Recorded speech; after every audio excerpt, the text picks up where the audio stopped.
มีไอเดียอยากจะทำอะไรสักอย่างแต่พอคิดว่าทำแล้วอาจจะออกมาไม่ดีอย่างที่คิดสู้ไม่ทำซะดีกว่าหรืออาจจะเริ่มทำไปแล้วแต่ว่าทำเท่าไหร่ก็ไม่เสร็จสักทีถ้าใครคุ้นเคยกับความรู้สึกแบบนี้เนี่ยก็น่าจะรู้จักกับคำว่า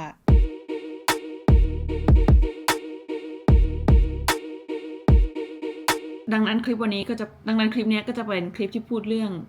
perfectionist ดังนั้นคลิปนี้ก็จะเป็นคลิปเรื่องการละดังนั้นคลิปวันนี้ก็เลยจะเป็นคลิปเรื่องความสมบูรณ์แบบ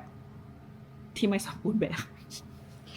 Oh my god จริงคลิปนี้ก็ไม่ได้ตั้งใจว่าจะใช้เวลาอะไรกับมันเยอะแยะคือกะว่านั่งพูดชิวๆนั่งคุยชิวๆแป๊บเดียวก็คงเสร็จแล้วมั้งปรากฏว่านี่คือวันที่5ที่6ที่7ได้ละมั้งคือ priority เดือนนี้ของกิฟเนี่ยคือการออกไปพบปะผู้คนออกไปพบปะเพื่อนฝูงนัดเจอเพื่อนที่ไม่ได้เจอนานอะไรเงี้ยโอ้โหวันเว้นวันเลยค่ะเมื่อวานกิฟก็เพิ่งไปปาร์ตี้ของ Samsung มา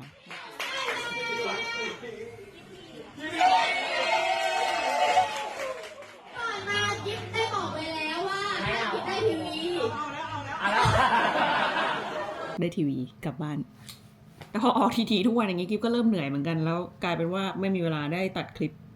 เท่าที่ควรดังนั้นการโพสต์คลิปเนี้ยก็ฝืนใจนิดนึงเหมือนกันเพราะว่ามันไม่เป๊ะอย่างที่อยากได้มันไม่เพอร์เฟกต์อย่างที่ต้องการแต่นั่นแหละค่ะคือประเด็นกิ๊บคิดว่าหลายๆคนน่าจะมองคำว่า perfectionist ในทางที่ดีก็ในเมื่อเราอยากให้งานมันออกมา perfect อยากให้งานมันออกมาดีที่สุดเนี่ยมันก็น่าจะเป็นเรื่องดีไม่ใช่หรอก็ไม่เสมอไปนะ perfectionist คืออะไรอันนี้คือนิยามจากเว็บไซต์กรุงไทย EXA perfectionist คือผู้ที่ยึดติดในความสมบูรณ์แบบโดยจะมีลักษณะนิสัยรักและชื่นชอบเสพติดความสมบูรณ์แบบตั้งมาตรฐานสูงคาดหวังสูงไม่ต้องการเผชิญหน้ากับความล้มเหลวโดย perfectionist เนี่ยก็จะสามารถแบ่งได้เป็น3ประเภทแรกก็คือ self oriented perfectionist คนที่คาดหวังกับตัวเองสูงเป็น perfectionist กับตัวเองประเภทที่2ก็คือ other oriented perfectionist คนที่แบบว่ามาตรฐานสูงแล้วต้องการให้เพื่อนร่วมงานทำให้ได้มาตรฐานนั้นประเภทที่3ก็คือ socially prescribed perfectionist อันนี้จะซับซ้อนหน่อยประเภทนี้คือคนที่คิดว่าคนอื่นคาดหวังความ perfect จากเราก็เลยรู้สึกกดดันที่จะต้องทำตัวให้ perfectตามความคาดหวังของคนอื่นที่อาจจะคิดไปเองจริงๆแล้วสิ่งที่เป็นอินสปายในการทำคลิปนี้เนี่ยก็คือกิฟไปจัดเวิร์กช็อปให้ Sony ที่งาน iCreator มาเมื่อไม่นานมานี้แล้วก็มีคนหนึ่งที่ยกมือถามคำถามเขาเล่าว่าเขาถ่ายคลิปมาแบบเยอะมากแต่พอถึงเวลาจะต้องลงมือตัดต่อเนี่ยกลายเป็นว่ารู้สึกหดหู่ และจังหวะนั้นคนในห้องก็คือแบบใช่วันนั้นเนี่ยรู้สึกว่าตอบคำถามได้ไม่ค่อยดีเท่าไหร่กิฟตอบไปว่ากิฟไม่มีปัญหากับเรื่องนี้เพราะว่ากิฟชอบตัดต่อ แล้วกิฟก็เลยกลับมานั่งคิดทบทวนแล้วคิดว่า perfectionist ก็อาจจะเป็นหนึ่งในสาเหตุที่ทำให้เราเจอปัญหานั้นคือหลังๆมาเนี่ยกิฟก็แบบรู้สึกแปลกๆที่จะต้องมานั่งแล้วก็แนะนำคนอื่นว่าควรจะใช้ชีวิตยังไงอะไรเงี้ยถ้าจริงๆกิฟก็ไม่ได้เป็นคนแบบ productive ขยันชีวิตมีแบบแผนอะไรไม่เลยคือกิฟเป็นคนขี้เกียจค่ะกิฟเป็นคนขี้เกียจจริงคือเป็นคนขี้เกียจแล้วก็เป็น perfectionist หน่อยๆเรียกว่าไงเป็นวิธีรับมืออาการ perfectionist แบบคนขี้เกียจงงไหมซึ่งอาการ perfectionist ในที่นี้กิ๊บหมายถึงคนที่แบบว่าไม่กล้าเริ่มทำอะไรสักทีเพราะว่ากลัวมันจะไม่ perfect หรืออีกกรณีนึงก็คือคนที่แบบงานมันจะไม่เสร็จเอาสักทีเพราะว่ามัวแต่เป็น perfectionist อยู่นั่นน่าจะเป็นคลิปที่เหมาะกับคนกลุ่มนั้นกิ๊บจำไม่ได้ว่ากิ๊บเอาวิธีนี้มาจากใครวิธีก็คือกิ๊บจะบอกตัวเองว่านั่งทำงานแค่20นาทีพอแล้วถ้าหลัง20นาทีแล้วยังรู้สึกไม่อยากทำก็ไม่ต้องทำอ้างอิงจากหนังสือชื่อว่า Deep Work โดย Cal Newport เขาบอกว่าการที่เราจะเข้าสู่โหมดที่เรามีสมาธิโหมดที่ทุกอย่างมันโฟลว์เนี่ยมันจะใช้เวลาประมาณ 10-15 นาทีเพราะงั้นถ้าเราสามารถหลอกล่อตัวเองให้นั่งทำงานได้สัก 10-15 นาทีถึง20นาทีเนี่ยหลังจากนั้นมันจะง่ายขึ้นแหละ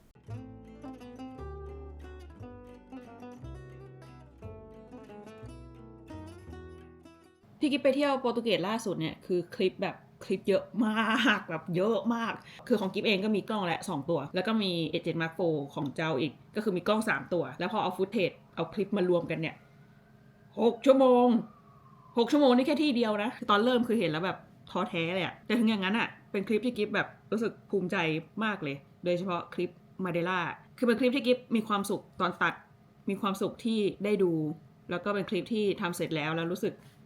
ดีกับมันรู้สึกภูมิใจกับมันแม้ว่ามันจะเขาเรียกว่าอะไรมันไม่ได้แบบว้าวซ่าเหมือนกับคลิปอื่นๆแล้วก็ยอดวิวก็ไม่ได้เยอะขนาดนั้นพูดตามตรงแต่มันเป็นคลิปที่พิเศษสำหรับกิฟมากเลยพูดขนาดนี้แล้วก็ไม่ได้ขายหรอกแค่แบบเผื่อใครอยากจะแวะไปดูสักหน่อยอะไรเงี้ยกิฟจำได้ว่ากิฟนั่งทำใจอยู่ประมาณ1 สัปดาห์เต็มๆ กว่าจะบังคับให้ตัวเองมาเริ่มตัดคลิปบล็อกได้พอเราแบ่งงานใหญ่ให้มันเป็นสเต็ปย่อยๆเนี่ยมันก็จะรู้สึกว่าจัดการได้ง่ายขึ้นอย่างขั้นตอนแรกที่กิ๊บจะทำเนี่ยกิ๊บก็จะเอาคลิปมาจัดระเบียบก่อนอาจจะแบ่งเป็นวันอาจจะแบ่งเป็นสถานที่ลากเอามาใส่ไทม์ไลน์ไว้แล้วก็ติด text เอาไว้ว่าอันนี้คือวันที่1นะอันนี้ day 1อันนี้คือสถานที่ไหนกล้องไหนอะไรเงี้ยสเต็ปที่2กิ๊บก็จะค่อยนั่งคัดว่าอันไหนใช้ได้อันไหนใช้ไม่ได้ก็ลบทิ้งไปสเต็ปต่อไปก็จะเป็นการตัดต่อและกิ๊บก็จะเอาคลิปที่กิ๊บเลือกเอาไว้เรียบร้อยแล้วมาค่อยๆลากใส่ตัดต่อไปเรื่อยๆกิ๊บก็จะกรุ๊ปงานประเภทเดียวกันอย่างเช่นวันนี้ต้องตัดต่อก็ตัดต่อไปเลยทั้งวันวันนี้ต้อง color grade ก็ color grade ไปเลยทั้งวันหรือว่าวันไหนต้องใส่ sound effect ใส่เสียงก็ใส่ไปเลยทั้งวันเวลาทำแต่ละคลิปของกิ๊บเนี่ยคือความรู้สึกเหมือนสมัยทำงานทำโปรเจกต์ส่งอาจารย์เลยดังนั้นถ้าขั้นตอนไหนสามารถทำให้เร็วขึ้นได้กิ๊บก็จะพยายามทำให้มันเร็วขึ้นและสปอนเซอร์ของคลิปวันนี้ก็ทำให้ชีวิตกิ๊บง่ายขึ้นเยอะเลยค่ะ Epidemic Sound คือเว็บไซต์เพลงแล้วก็ sound effects สำหรับ content creator ที่สามารถเอาไปใช้ทำคอนเทนต์ได้ไม่ต้องห่วงเรื่องโดนลิขสิทธิ์กิ๊บใช้เว็บนี้มาตั้งแต่คลิปแรกที่กิ๊บทำมาจนถึงตอนเนี้ยก็4 ปีแล้วปัญหาที่หลายๆคนเจอก็คือจริงๆพอรู้แล้วแหละว่าตัวเองอยากได้เพลงไหนแต่ปัญหาก็คือเพลงนั้นอาจจะไม่สามารถเอามาใช้ทำคอนเทนต์ได้เพราะว่าติดลิขสิทธิ์แต่ตอนนี้เขามีฟีเจอร์ใหม่ค่ะก็คือเราสามารถ copy link เพลงที่เราชอบใน Spotify เอามา search Epidemic Sound ก็จะหาเพลงที่เป็นสไตล์คล้ายๆกันมาให้อันนี้คือแค่ฟีเจอร์ใหม่นะยังไม่รวมว่าเราสามารถ search เพลงตามประเภทเพลงหรือว่า search เพลงตาม mood หรือว่าทั้ง2 อย่างผสมกันอีกฟีเจอร์ใหม่ที่จะทำให้ชีวิตเราง่ายขึ้นอย่างไม่น่าเชื่อก็คือ create versions บางทีเราชอบเพลงเนี้ยแต่เราอยากให้มันสั้นแบบ30 วิอย่างเงี้ยถ้าเป็นปกติเราก็ต้องแบบว่าตัดหัวท้ายตัดอะไรมาต่อเพลงเชื่อมเพลงเองใช่ไหมคะเราสามารถกดสัญลักษณ์นี้แล้วก็เลือกเลยว่าเราอยากจะให้เพลงเนี้ยมันจบภายในกี่วินาทีมันก็จะตัดให้เลยเราไม่ต้องมานั่งแบบตัดแปะเพลงเองว่าทำยังไงให้มันเชื่อมกันพอดีอะไรเงี้ยคือมันชีวิตง่ายขึ้นเยอะมากใครอยากทดลองใช้ฟรีสามารถคลิกที่ลิงก์ด้านล่างได้เลยเทคนิคที่3เนี่ยก็คือแทนที่จะใส่แรงเข้าไป 100% ก็ใส่แค่สัก 80% พอละเทคนิคเนี้ยคือมีนักเขียนหลายคนที่พูดถึงแต่อาจจะพูดถึงในรูปแบบที่แตกต่างกันไปอย่างเช่นหนังสือเล่มนี้คนเขียนเขาก็เล่าถึงตอนที่เขาปั่นจักรยานแล้วพยายามจะทำเวลาวันที่เขาแบบว่าตั้งใจมากๆแบบปั่นจนแบบเหนื่อยเลยเขาก็ทำเวลาไม่ได้สักทีแต่มีอยู่วันนึงที่เขาแบบว่าลองปั่นแบบชิลๆดูบ้างแล้วกันกลายเป็นว่าวันที่เขาปั่นชิลๆเขาทำเวลาได้ดีกว่าตอนที่เขาตั้งใจพอผมรู้ตัวว่าผมเริ่มเครียดหรือว่าเริ่มรู้สึกว่าเหนื่อยเกินไปแล้วผมก็จะนึกถึงการปั่นจักรยานในวันนั้นแล้วก็ลดความพยายามของตัวเองลงสัก50% กลายเป็นว่าบางทีที่เรารู้สึกว่าเราเครียดว่าเราตั้งใจมากๆเนี่ยมันไม่ได้ทำให้งานเราดีขึ้นเสมอไปมันทำให้เราคิดว่างานดีขึ้นแต่จริงๆมันเป็นแค่ความเครียดส่วนเกินซะมากกว่าอีกคนที่พูดคล้ายๆกันก็คือริกรูบินที่เป็นโปรดิวเซอร์เพลงที่เป็นเขาเรียกอะไรผู้อยู่เบื้องหลังเพลงดังๆหลายๆเพลงเนี่ยเขาบอกว่าหลายๆครั้งเราจะรู้สึกว่างานที่เราทำอยู่โปรเจกต์ที่เราทำอยู่เนี่ยมันคือต้องเป็นมาสเตอร์พีซมันคือสิ่งที่จะเป็นตัวแทนของเราตัวแทนของผลงานเราของความสามารถเราทั้งที่จริงแล้วงานชิ้นนี้มันเป็นแค่บันได1 ขั้นในบันไดหลายๆขั้นที่เราจะต้องเดินต่อไปในเส้นทางการทำงานของเราโดยเฉพาะถ้าเราทำงานในสายงานที่เป็นงานครีเอทีฟเนี่ยมันไม่มีที่สิ้นสุดกิ๊บมีเพื่อนบางคนที่เป็นลักษณะที่ว่ามี100ใส่120แล้วสุดท้ายก็เบิร์นเอาท์สุดท้ายก็เหนื่อยซะเองกิ๊บก็มีเหมือนกันโปรเจกต์ที่กิ๊บรู้สึกว่าตั้งใจมากแบบโอ้โหใส่สุดแรงเลยตั้งใจแบบเครียดตั้งใจจนเครียดแล้วกลายเป็นว่าสุดท้ายเราก็ไม่สนุกกับงานนั้นแล้วก็รู้สึกเครียดเกินไปแล้วก็คาดหวังกับมันมากเกินไปแล้วหลังกิ๊บเลยพยายามบอกตัวเองว่าชิลๆลงบ้างก็ได้มันไม่ต้องเพอร์เฟกต์ไปหมดทุกอย่างก็ได้ข้อต่อไปอาจจะดูคล้ายๆกันแต่ว่าไม่เหมือนกันซะทีเดียวอันนี้กิฟเอามาจากแมทดิอาเบล่าที่เป็นยูทูบเบอร์ที่กิฟชื่นชมบางคนอาจจะเคยเป็นก็คือรู้สึกว่ามันใกล้เสร็จแล้วอะคือแบบอีกนิดเดียวมันจะเสร็จแล้วแต่แบบอยากจะแก้ไอ้นั่นอีกนิดนึงแก้เพลงตรงนี้อีกนิดนึงปรับสีตรงนี้อีกนิดนึงแล้วกลายเป็นว่ามันไม่จบไม่สิ้นวิธีที่คุณแมทเขาใช้ก็คือพองานมันดูเสร็จสัก 90% อะก็คือพอแล้วเพราะว่าหลายๆครั้งเนี่ยไอ้ 10% หรือว่า 20% สุดท้ายที่เรารู้สึกว่ามันไม่เสร็จสักทีเนี่ยมันแทบไม่ได้มีผลอะไรกับภาพรวมของงานแล้วมันไม่มีใครสังเกตละเอียดขนาดนั้นแล้วนอกจากเราเองมันจะกลายเป็นว่าเราติดลูปอยู่กับความ perfectionist ที่มันไม่จบไม่สิ้นจริงๆอันนี้เป็นอะไรที่กิ๊บเรียนรู้มาตั้งแต่ตอนเรียนสถาปัตย์และที่อาจารย์เขาก็จะพูดตลอดว่าเสร็จไม่สวยดีกว่าสวยไม่เสร็จเพราะต่อให้งานออกมาแบบดีแค่ไหนดีไซน์มาละเอียดดีไซน์มาสวยแค่ไหนถ้าส่งงานไม่ทันอาจารย์ปัดตกหมดข้อต่อไปข้อที่เท่าไหร่แล้วนะจำไม่ได้แล้วก็คือการตั้งเดดไลน์คืออย่างกรณีกิ๊บเนี่ยกิ๊บก็ทำอันนี้เป็นแบบทำแบบนี้เป็นอาชีพเนาะเพราะงั้นก็เลยจะมีสปอนเซอร์พอมีสปอนเซอร์ก็จะมีเดดไลน์โดยธรรมชาติแต่กิ๊บจำได้ว่ายุคแรกๆที่กิ๊บเริ่มทำเนี่ยกิ๊บก็ตั้งเดดไลน์ให้ตัวเองเหมือนกันคลิปนี้ ต้องเสร็จวันนี้คลิปนี้ต้องเสร็จวันนี้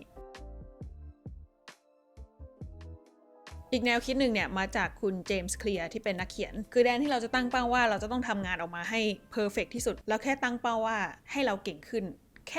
1% ในทุกๆวันแค่ 1% เนี่ยพอผ่านไป1ปีคือเราเก่งขึ้น30กว่า%แล้วนะบางทีกิ๊บก็ชอบกลับไปดูคลิปเก่าๆของตัวเองแม้ว่ามันจะแบบขนลุกขนพองบ้างนะแต่ว่าพอได้ดูก็จะเห็นว่าเราก็เก่งขึ้นเหมือนกันแฮะเราก็มาไกลเหมือนกันเนาะอะไรอย่างเงี้ย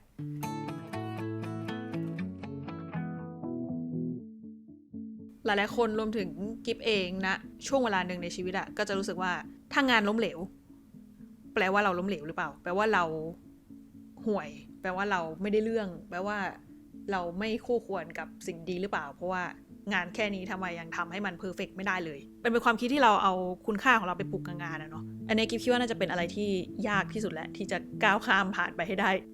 พูดไงเดียพูดอย่างนี้แล้วมันก็พูดยากจังทุกคนน่าจะเข้าใจแหละก็ขอให้ทุกคนมีความสุขกับเซสเซียสุดท้ายของปี2024แล้วก็ขอบคุณทุกคนที่สปอร์ตกิ๊บมาตลอดสปอร์ตในทางไหนก็ตามจะ Subscribe จะคอมเมนต์จะแชร์หรือจะแค่ดูเฉยๆก็ได้ขอบคุณมากๆเลยค่ะเป็นปีที่สนุกมากขอให้ปีหน้าเป็นปีที่สนุกของทุกคนเหมือนกันวันนี้ก็ไม่เลยมาแชร์เท่านี้ค่ะเจอกันปีหน้า